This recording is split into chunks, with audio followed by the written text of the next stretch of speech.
So first thing I do when I come in here, I'm gonna open this cabinet up. I have my battery disconnect switch right here. It's a 2-position momentary rocker switch. Up is used, down is store. Am I using the coach or am I storing the coach? So I am using the coach right now, so I'm coming inside. I'm gonna rock it in the up position. When I rock it in the up position, I now have power flow to and from the battery. So I have 12 volt inside the coach right now. It's gonna power up my multiplex screen down here. This is my Firefly multiplex. This is the main computer that's gonna control everything inside the coach. I have 5 different screens to choose from on the multiplex. Top one over here, the little home symbol, this is my home screen right here. And at the top left, I have the light master controller, which turns all of my interior lights on or off. So on and then off. Or I can come down here to the light bulb setting and I can individually choose which systems I want to turn on or off, okay? Now, if I touch off, it's gonna remember that position. Touch on again, it only turns those systems on. The ones with the up and down arrow keys are dimmable. So I can hold the button down and dim the light, find out wherever I want it, and then just release it. If I want to bring it back up, hold it down again, it's going to go all the way down and then come all the way back up. And then just release it when it's highest setting. Yep.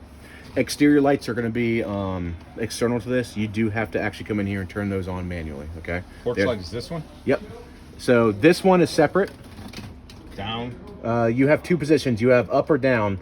One of these is just on, middle position's off. The other one is going to be motion sensor. Yep. That looks just good. Yep, and then porch light is going to be that top light right there, and then the blue underglow LEDs we saw down there. Oh, so those both work together? Yep. Okay. Awning control is right here, so 1 button touch to extend. Again, I can stop it, 1 button touch to retract it. If the ignition key is on, the engine's running, you're going to see a red bar come across that portion of the screen right there. It says awning locked by ignition. Yep. These Can are... we also do this from our cell phone? Yes. Okay. Yep. If you download the app, it's Vega Touch Eclipse is the name of the app on this one. It says mirror. So yes, ignore that. Some of these come with Mira, some of these come with Eclipse. All right. Mira is Bluetooth only. Eclipse is Bluetooth and Wi-Fi. You guys have the Eclipse app. These are our holding tanks right here. So I have fresh, which I can see is at 65% fill right now. These do read in 5% increments. Gray 1 is empty, gray 2 is empty, and the black tank is empty. And then LP is completely full. Just remember, It's got 2 gray tanks? Yep, you'll have one for the bath over here, and then one that does the sinks. Okay. Yep. And then LP is completely full right now. Just remember, fill on LP is only about 80%. So it's a 13-pound tank. You get a little less than 11 pounds inside here. 13-pound tank, Yep. which would weigh 30 pounds or so. I believe so, yes. okay. I believe. Water pump switch is right here. I am not hooked up to city water, so if I want to use any of the water systems inside here, I want to use the fresh tank, I've got to pressurize the Has to system. be blue. Yep. So the water pump is now on. That's the I remember turning on the water pump on our old one. Yep. If I shut the water pump off, I'm going to lose that pressure. So you got to make sure that water pump's on. How do I blow out that water pump? You don't want to use compressed air. A lot of people will tell you online, hey, just stick a compressed air line down inside and blow it out. I would not do What that. about filling it with that stuff? Antifreeze? Yeah. Where's the pump at? The pump is towards the rear of the coach over here. Back over here? Mhm. And it's easy to access? Yes. This one... Actually, you know what?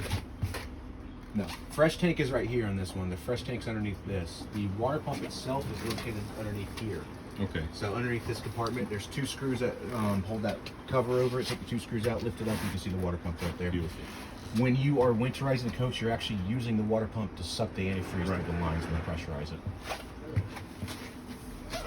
All right, we have thermostat control right here. So I have ambient inside the coach right now, which is 77 degrees, and I have my set point at 71 degrees. The AC is not on right now.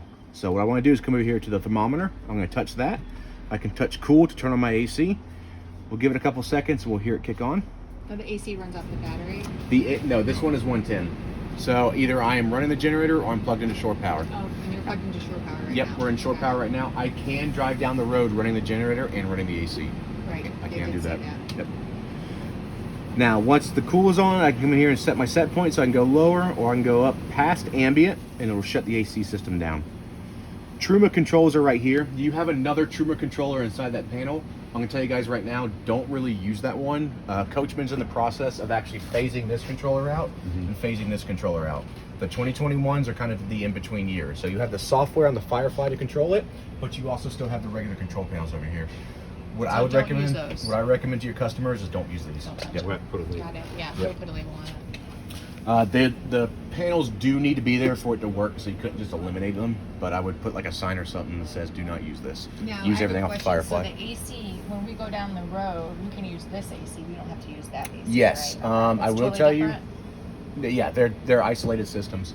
What I would recommend though, so let's say you're traveling somewhere in the Southwest or you're in Florida or something like that, middle of summer, that AC is going to struggle to get back here. Right. You can try opening a window and creating a draft back here, drawing the AC back. What I would just do though is kick the generator on, kick the AC on, run the AC for maybe 15-20 minutes, and then shut the system down. It's going to help it out. This will then maintain it from up front. How many gallons is the gas for the generator? So it's pulling off the fuel tank for the vehicle. It is. Yep. What's the capacity? 24. Yeah, 24 gallons of gas. If you get down to a quarter tank, it actually shuts off the supply to the generator. So the generator will never drain your gas tank You for want to you. hear the high-tech solution they have for that? Just a hose back down to a quarter of the tank, so it can't run out of gas. Yep. So you got to reprime it probably too, or Yes. prime itself. It will prime itself. If you go to start it and it doesn't start, let go of it, wait 5 seconds, try it again, Okay. and then you can prime it that way. Guessing's only 24 gallons. I know. That's little, isn't it? The range is roughly 350 miles. That's good for a break for my knees. Yeah. Truma controls. So right here, this is the way simplified version of that. That is complex as hell. That confuses more people than anything else. Okay. So the new software, which is what you guys have, has the Truma controls on here. So I recommend you tell people to use this. The top right one here is your air heater. If I turn the air heater on, it will override the AC and shut the AC off. If I turn the AC on, it overrides the Truma, shuts the Truma off. Okay. So air heater's on right there, and I use this as my set point again. I can tell it what temperature I want it to be on, or I can shut the system off. Any systems I'm not using, I'm shutting them down, okay? I gotta be very power conscious of what I'm using inside here. Water heater's right here. So eco, which is 104 degrees, or hot, which is 140 degrees. Hot is scalding, okay? You don't get that at the faucet, you get that at the Truma. By the time it gets to the faucet, you've lost maybe 20 degrees in temperature. For which one? For the faucet right here. For the 104. For the hot. The 104, you're going to lose maybe 10 degrees roughly. Hot, you'll lose roughly 20 degrees. I think is what I measured it at. And then energy mode, you can see right here, it's set to gas, so LP. And then I can, if I have the little plug symbol right here, that's telling me I have 110 available. It's sensing I'm plugged into shore power. I could That's actually, what we would want to do. I could switch this to mix 1, mix 2, electric 1, or electric 2. What's So- mix 1 and mix 2? So mix 2 is I'm letting the computer decide how I'm making heat. Like I said, it's going to default to electric until it loses electric for whatever reason. Say there's a power strike or a lightning strike, power surge. Someone walks by and kicks the cord out or something like that. It loses the 110 power. It's going to automatically switch over to gas and start using gas to maintain either heat or hot water.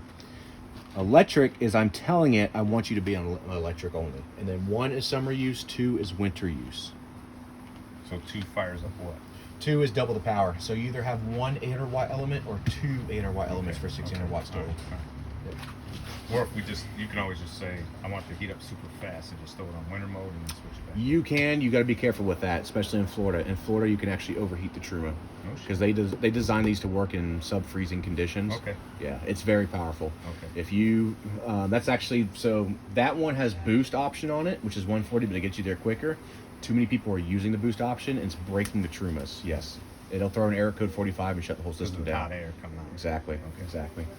So yeah, that's why they're doing away with this one. You can adjust fan speed on it as well, boost option, and then you have a timer you can set on this. No one uses those features; they're getting rid of them. So that's why they're just transferring everything. Now what over about here. for fan? Oh, I already see it. So Yep. you So can that's your change- AC fan speed. This one does not control Truma fan speed. So it just It's always on eco, which is your lowest fan speed, but even the lowest fan Well, this speed is is going small. to It shouldn't exactly, take long. exactly. It's still going to heat it up. okay. All right, so I'm gonna leave hot water on so I can demo the divert valve inside there.